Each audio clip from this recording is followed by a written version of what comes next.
Hey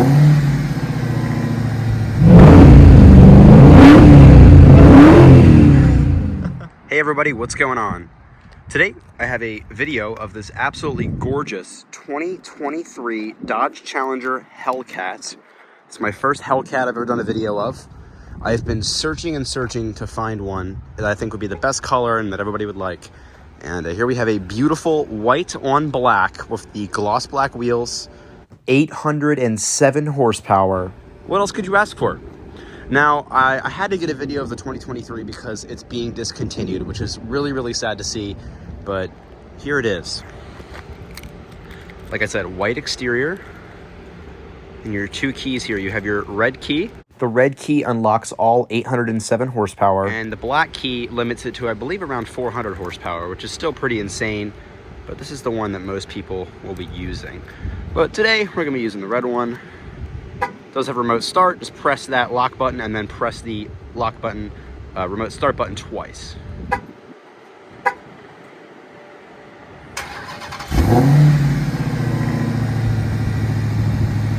Starts up beautiful. I'll cut that engine off because you guys won't be able to hear me. Take a look at those hood scoops. Gosh. And then going around to the front corner of the vehicle, these are 275/40 ZR20s. And the tires are Pirelli P0 Narrow tires. And I want you guys to take a look at this brake caliper and tell me if you've ever seen one that's larger than that.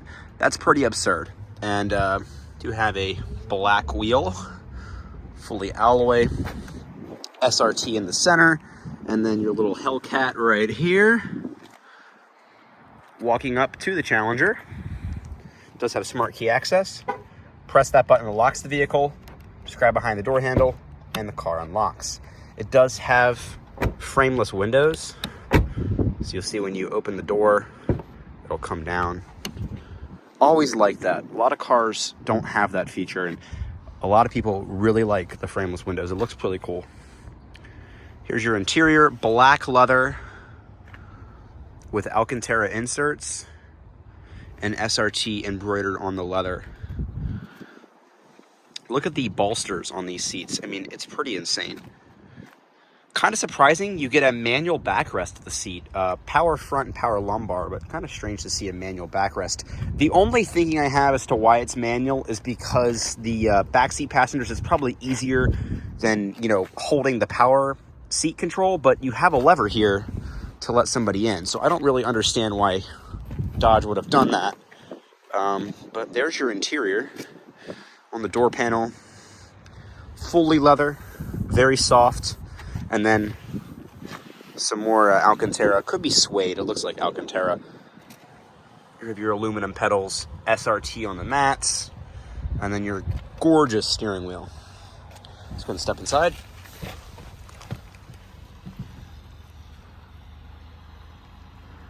It's a 3-spoke with a flat bottom design with aluminum accents, white stitching, perforated leather on the grab handles, and then you do have some extended portions here for your hands. There's really no Dodge badges on this car. It's mostly SRT. Taking a quick pan of that interior. So gorgeous. I love this car. Fun fact, the car that I learned how to drive manual on was also a Challenger, but it was a Scat Pack. It has 11 miles on it. Let's go ahead, start it up. Keep that key inside the interior, put your foot on the brake, and press the red start button in the dash to start the engine.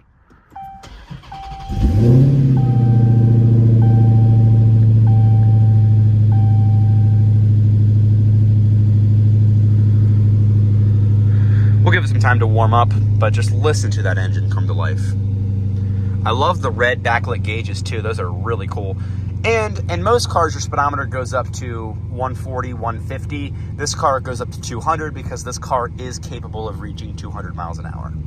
You do have a digital speedometer in the center, gas gauge on the right, and then your tachometer, which redlines at 7,000 RPM.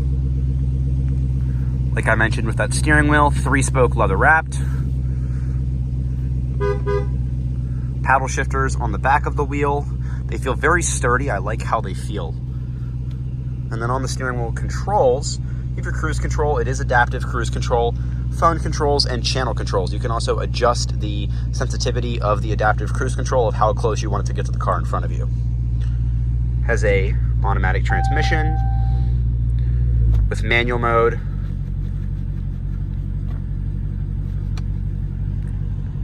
In reverse, the backup camera quality is not all that good. It looks pretty dim. Does have some nice trajectory lines that move very in sync with the steering wheel, which is helpful, but the quality of the camera itself, as you can tell, it doesn't look very good. Over here in your center console, your HVAC controls, it is dual zone climate, and then you have your SRT mode and launch control. This is kind of cool. I actually saw this online. It's kind of like a preset, essentially, where you can adjust some stuff about the car. You can go through here and you can edit the shift modes, the shift patterns. It'll also keep track of how you drive it. And then you have your drive mode selections. You can have track, auto, sport, or custom. Get out of that menu. You can put it in valet mode, because I would imagine any valet person that's probably 17, 18 years old is going to get their keys handed to them of this car and they're going to go buck wild. So I would imagine anybody in their right mind that owned this would put this in valet mode, because, you know, I only imagine sitting at Ruth's Chris Steakhouse seeing your Challenger doing burnouts in the back parking lot. I wouldn't be very happy. So I don't like that Dodge does this. They do this with all of their cars, and it has all of your heated seat controls and ventilated seat controls in the screen. I just would so much rather press a button. But heated seats, ventilated seats, and a heated steering wheel. Everybody hates on heated steering wheels. I love them. Don't hate it until you try it. You can also manually dim the mirror in the screen. That's kind of crazy. It is an auto dimming mirror with SOS and assist mode. Turn off your climate controls. Has XM radio, Apple CarPlay, Android Auto, and you can also view traffic, weather, and all of that. Still has to be set up. This car is brand new. Phone controls, you can connect it via Bluetooth or Uconnect, which gives you all your apps here. This is probably what you'll be seeing the most when you're driving, but this is pretty much everything you need to know. In the center here, we have carbon fiber trim. Love the way it looks. 2 cup holders, some storage here, your automatic shifter, and those buttons that I was talking about earlier. Everything, the fit and finish is fantastic. It looks very good. I love the way this car is. And then we have a nice center console here with 2 USB ports, an aux input, and a 12-volt DC power outlet. It's like carpeted, so you don't have to worry about stuff sliding around in here. It looks nice. These seats are so beyond comfortable, you guys have no idea. Go ahead and cut on the headlights, the high beams, as well as the hazards. Both of the front windows are fully automatic.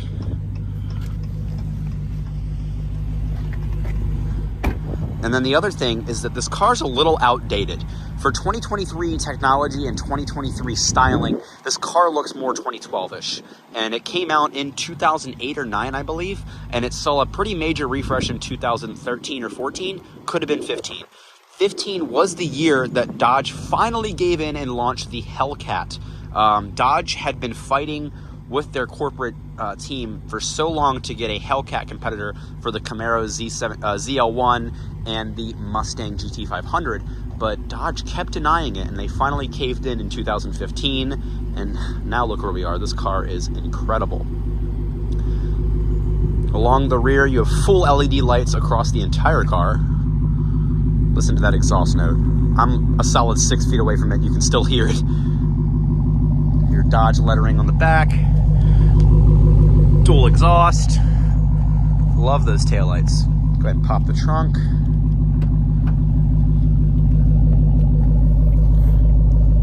The opening for the trunk itself is not all that big, but in the trunk you get a lot of space. Storage-wise, lift this up and your spare tire is nowhere to be found, probably under the car. Is that where your battery is? Your battery is in the back, and then you also get a nice little tire inflator. I don't like that the battery's in the back. Actually, that's a lie. It doesn't bother me. I had a BMW before this, and BMW always puts the batteries in the back, and it's actually kind of convenient. You ever your battery ever dies, it's actually a lot easier to put the cables on the back of the car, because usually you're pulled in places. And there's always extendable cables to the front, so not all that inconvenient. Just look at this car, the big old racing stripe on the back, rear trunk spoiler with your SRT badging. Look at these tires. Oh my God. Can't get over them. They are just humongous wheels, and the tires just look so meaty. Oh, gosh. If I win the lottery one day, I promise you there will be a Hellcat in my garage.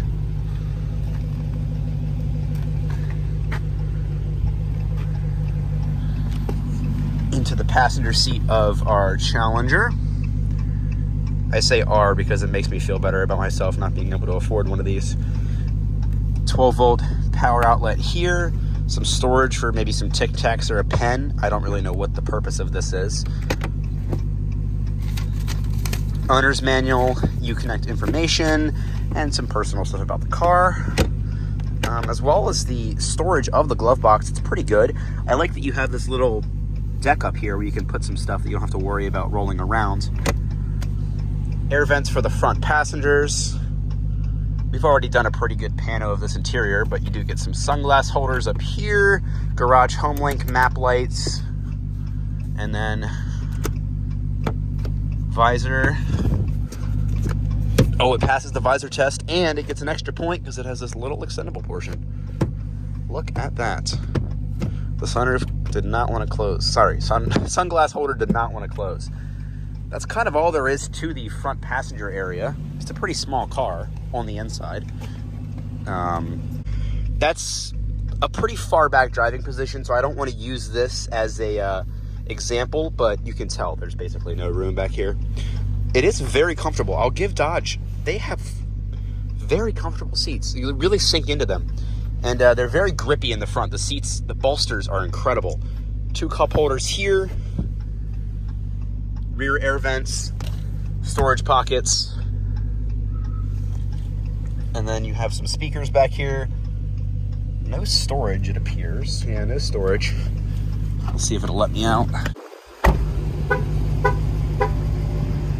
It's a big car. It is a big car. You can see the LED lights. Fun fact, there is a hole here, and that is directly into the engine bay. So it's kind of like little air ducts. And oh, look at that. I didn't even see that. If you look carefully, there's a little Hellcat logo. Full LED lights. What we're looking at is a 6.2 liter Hemi supercharged V8 engine. Oh my God, look at this. Beautiful engine bay.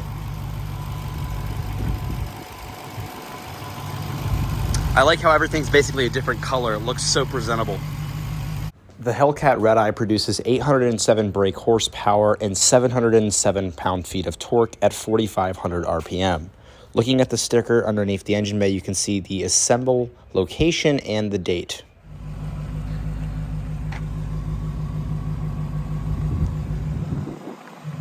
Alrighty. Step back into the Challenger.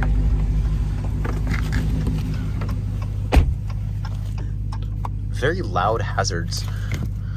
And cut off the high beams and the headlights. They are fully automatic as well.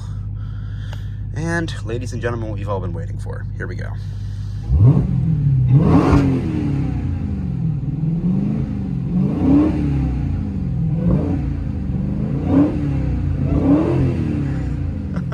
Did you guys hear the supercharger whine? Beautiful.